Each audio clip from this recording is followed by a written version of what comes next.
చాలామందికి ఇంకా సిగ్గు శరం లేదండి. నాన్ వెజ్ అని ఇంకా 20 లక్షల మంది ఫాలో అవుతున్నారంటే ఎందుకు సిగ్గు శరం లేదంటున్నానంటే వాడు మన హిందూ దేవుళ్ళు తిట్టినా మనం ఫాలో అవుతున్నాం కాబట్టి. సరే ఇదంతా పక్కన పెడితే ఇది రోజు చెప్పే టాపిక్కే కానండి, నిన్న నుంచి జరుగుతున్న టాపిక్ అందరూ యూట్యూబర్స్ అని చెప్తున్నారు.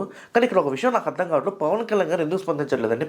ఒక తొక్కలో ఒక నియోజకవర్గంలో ఒక చిన్న పిల్లల గొడవ జరిగినప్పుడు ఒక ప్రశ్న అనే ఒక జోసఫ్ అనే ఒక విధవ వాడెళ్ళి పవన్ కళ్యాణ్ యాంటీగా వీడియోస్ తీస్తే మన అంటే హిందువులకి మామూలుగా బయట వేరే క్యాస్ట్ వాళ్ళకి చిచ్చు ఎస్సీలకి చిచ్చు పెడుతున్నాడు అనే కాన్సెప్ట్ క్రియేట్ అవుతుందని పవన్ కళ్యాణ్ గారు మాట్లాడారే. పట్టుమని 1,00,000 వ్యూస్ లేవు వాడికి. పట్టుమని ఆ జోసఫ్ ఆ వీడియోకి పిఠాపురం వీడియోకి జోసఫ్ చేసిన పిఠాపురం వీడియోకి పట్టుమని 1,00,000 వీడియోస్ లేని వాడికి స్పందించిన పవన్ కళ్యాణ్ గారు హిందువుల మీద ఇంత జరుగుతుంది అని ఆయన ఏమన్నారు, నేను సనాతన ధర్మ రక్షకుడు అన్నాడు. మరి ఎక్కడ పవన్ కళ్యాణ్ గారు కనబడట్లేదు, నాకైతే కనబడట్లేదు, ఎంత ఎతికినా కనబడట్లేదు పవన్ కళ్యాణ్ గారు. నాగబాబు గారు కూడా అంతే, అసలు దేని మీద స్పందించాలో తెలియని నాగబాబు గారు దీని మీద స్పందించిన తర్వాత, కాదు సార్ మీ ధర్మం ఏంటి సార్, మీకు మీ ఇంటి దైవం ఆంజనేయ అన్నారు కదా సార్ మీరు, అలాంటప్పుడు మరి ఆంజనేయ తిట్టాడు సార్, ఆ గద అది ఆయన తిడితే మీరు ఎందుకు సార్ మాట్లాడరు? నాగబాబు గారు చెప్పండి, ఎక్కడికి పోయింది ఇది, ఈ పౌరుషం ఎక్కడికి పోయింది సార్? మీరు అనసూయ అని అనగానే లేకపోతే లేడీస్ని ఎలా అనగానే పౌరుషం అసలు ఎక్కడి నుంచో వచ్చింది కదా, ఆయన తక్కువ అసలు నాన్ వెజ్లో తక్కువ ఇన్ఫ్లుయెన్సర్ అనుకున్నారా మీరు ఏమన్నా? నాన్ వెజ్ వరకు 5 లక్షల మంది ఫాలోవర్స్ 5 లక్షల మంది సబ్స్క్రైబర్స్ ఉన్నారండి, నెలకు 10 లక్షలు సంపాదిస్తాడు. ఇప్పుడు ఆయన అకౌంట్లో 10 కోట్ల బ్యాంక్ బ్యాలెన్స్ ఉంది. అలా ప్రపంచం మొత్తం తిరుగుతున్నాడు ఆయన. ప్రపంచానికి తెలుసు తెలుగు రాష్ట్రాల్లో నాన్ వెజ్నా తెలియనోడు ఎవరు లేరు. నాగబాబు అన్నా తెలియనోడు ఎవరు ఉంటారో కానీ నాన్ వెజ్నా అంటే ఎవరు తెలియనోడు ఎవరు ఉండరు. అలాంటి ఇప్పుడు స్పందించరా సార్ మీరు? హిందూ దేవుడి జోలికి వస్తే ఎవరు స్పందించరా సార్ మీరు? నాగబాబు గారు చెప్పండి. పవన్ కళ్యాణ్ గారు నేను హిందూ ధర్మాన్ని రక్షిస్తా అంటారు కదా, ఎక్కడ రక్షించారు మీరు? ఇంత జరుగుతున్నా మీరు పట్టించుకోరా సార్? మీరు ప్రతి చిన్నదానికి స్పందిస్తారు కదా సార్. తొక్కలో జోసఫ్ గడ్ వీడియోకే 1,00,000 వ్యూస్ అని జోసఫ్ వీడియోస్కే మీరు స్పందించారు. మరి కొన్ని లక్షల మిలియన్ వ్యూస్ వస్తున్నాయి సార్. ఇప్పుడు నాన్ వెజ్ మీరు వీడియో చేస్తుంటే అసలు 1,00,000 మంది క్రియేటర్స్ 1,00,000 మంది అంటే టీవీలో డెబిట్లు కూడా జరుగుతున్నాయి సార్. TV9 TV5 అదేంటి RTV అన్నిట్లో డిబేట్లు కూడా జరుగుతున్నాయి సార్. ఎక్కడున్నారు సార్ మీరు? స్పందించండి కొంచెం. హిందూ ధర్మాన్ని మాట్లాడితే సార్ మీరు జగన్మోహన్ రెడ్డి దగ్గర హిందూ ధర్మం వస్తుందా? జగన్మోహన్ రెడ్డి దగ్గర మాట్లాడటానికి హిందూ ధర్మం వస్తుందా? వేరే వాళ్ళ దగ్గర రాదా సార్? అది మీరు గెలవటానికా లేకపోతే మీరు పొలిటికల్గా మీరు గెయిన్ అవటానికా చెప్పండి? ఇక్కడ రావాలి కదా. ఎక్కడున్నారు మీరు? ఒక డిప్యూటీ సీఎం అయి ఉండి ఇప్పటికి మీరు ఇండియాలో సనాతన ధర్మ రక్షకుడు వన్ ఆఫ్ ది ఫాలోవర్గా మీరు పొలిటికల్ లీడర్ ఫాలోవర్స్లో మీరు కూడా టాప్ 5 లిస్ట్లో మీరు ఉన్నారు సార్. మోడీ గారి తర్వాత యోగి ఆదిత్యనాథ్ తర్వాత ఇంకొంతమంది తర్వాత మీరే ఉన్నారు. మిమ్మల్ని నార్త్ ఇండియన్స్ కూడా చాలా బాగా పొగుడుతున్నారు సార్. ఎక్కడున్నారు సార్ మరి? అమ్మ నా బూతులు తెరుతున్నారు సార్. రప్పి నన్ను చుట్టుపట్టుకొని సార్ వాడు ఎక్కడో దుబాయ్లో నుండి ఇండియన్ పాస్పోర్ట్ రెన్యువల్ చేయించుకుంటున్నాడు సార్. అది తెలియట్లేదా సార్ మీకు? జుట్టు పెట్టి లాక్కరాను, ఎందుకు లాక్కరారు మీరు? హిందూ దేవుళ్ళని అలా తిడుతుంటే సార్ వాడి దగ్గర ₹2 లేవు సార్. జనాల దగ్గరని మోసం కాంట్రవర్సీ క్రియేట్ చేసి హిందూ ధర్మాన్ని ఇండియన్స్ వాళ్ళ కూతురు ఇండియాలో ఉంటే రేపులు చేస్తామంట సార్ మనం.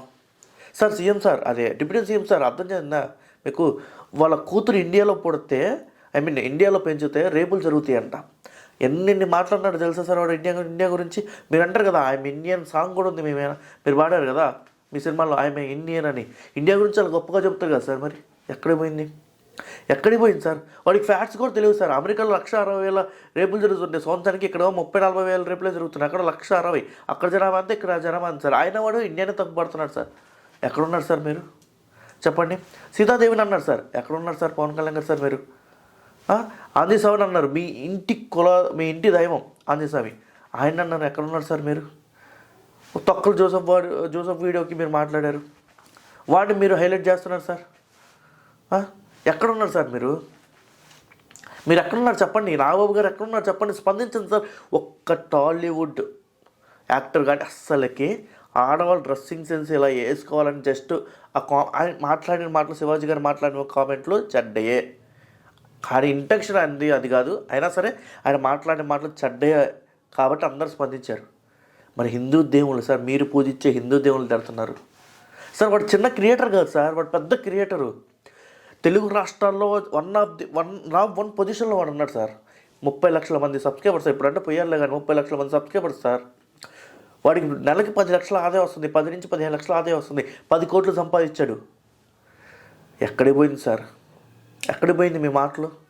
నాగబాబు గారు ఏదంటే మీరు ఒక ఎమ్మెల్సీ సార్, అలాంటిది ఆ చిన్న ఇష్యూ మీద స్పందించారు. మరి మన దేవుణ్ణి అంటున్నాడు సార్. కళ్ళు తెరుచుకొని ఉన్నారు సార్ మీరు. ప్లీజ్ సార్ అర్థం చేసుకోండి, స్పందించండి సార్ మీరు. And deputy CM Pawan Kalyan garu అడుగుతున్నా, ఇక్కడైనా స్పందించండి సార్. లేకపోతే మీరు బయటకు వచ్చి మాట్లాడబాకండి, లేకపోతే మీ స్థాయి అది కాకపోవచ్చు. బయటకు వచ్చి మాట్లాడబాకండి. నేను మాట్లాడమనుకున్నాను అట్లా, వెనకాలైనా సరే కొంచెం వాడిని ఇండియాకి తెప్పించి వాడిని అరెస్ట్ చేయించండి సార్. లేకపోతే ఇండియా పరువు దేశం మొత్తం వేరే దేశాలకు వెళ్ళి ఇండియా చెత్త అని, పుట్టింది ఇండియాలో అని, పుట్టింది అది ఆంధ్రప్రదేశ్లో అదొక చెత్త ఇదొక చెత్త అని మాట్లాడుతూ మనల్ని కించపడుతారు సార్. మన దేశంలో పుట్టి, మన రాష్ట్రంలో పుట్టి, మన తిండి తింటూ, మన వల్ల వాడు డబ్బులు సంపాదిస్తూ మనల్నే తిడుతున్నాడు సార్ వాడు. అది ఇంకా నేను చెప్పదలుచుకున్నా సార్. ఎక్కడికి పోయారు పవన్ కళ్యాణ్ సార్ చెప్పండి. నేనైతే ఇదే చెప్పదలుచుకున్నాను. దయచేసి గవర్నమెంట్ అయినా స్పందించి వాడిని లాక్క రావాలని కోరుకుంటున్నాను సార్. వాడు ఆల్రెడీ దుబాయ్కి పిఆర్ తీసుకుంటాడంట. పిఆర్ తీసుకున్నారో లేదో, తీసుకున్నారంట కొంతమంది అంటున్నారు. పర్మనెంట్ రెసిడెన్సీ తీసుకోవడానికి ట్రై చేస్తున్నాడు అంటున్నారు. సో అక్కడ పిఆర్ తీసుకున్నా, అక్కడ దుబాయ్ పాస్పోర్ట్ కూడా తీసుకున్నాడు. ఇంక ఇండియాకి సచ్చినా రావాల్సిన అవసరం లేదు సార్. వాడికి కావాల్సినంత డబ్బు ఉంది వాడి దగ్గర, వాడు రావాల్సిన అవసరం లేదు. సో అది నేను చెప్పదలుచుకుంది. దయచేసి ఇది ప్రతి ఒక్కరికి చెప్తున్నా, ఇది ఖచ్చితంగా వైరల్ అయ్యేటట్టు చూడండి ఈ video. And deputy CM Pawan Kalyan గారి దగ్గరికి వెళ్ళేటట్టు చూడండి ప్లీజ్. మీ అభిప్రాయాన్ని కామెంట్ బాక్స్లో చెప్తే కొంచెం వైరల్ అవుతుంది కదండి. మన హిందూ ధర్మాన్ని ఇలా అన్నోడిని కొంచెం బూతులైనా తిట్టండి సార్. కామెంట్స్ పెట్టేవాళ్ళు ఎవరైనా సరే బూతులైనా తిట్టండి, నన్నైనా తిట్టి వాడినైనా తిట్టండి, ఏదో ఒకటి స్పందించండి. ఎవరు చూసి వదిలేయటం కాదు కదా. ఎందుకంటే సార్ ఏ వీడియోనైనా సరే మన నాలెడ్జ్ కోసం తెలుసుకుంటాం, కానీ ఇదొక్క వీడియో మీరు స్పందించండి. మాట్లాడితేనే నిజం తెలుస్తుంది సార్. మనం ఎంతమంది ఉన్నావో తెలియాలి వాళ్ళకి. ప్రతి నా కొడుకు వచ్చి హిందూస్నే అంటున్నాడు. అది. జై హింద్. మళ్ళీ కలుద్దాం వేరే వీడియో.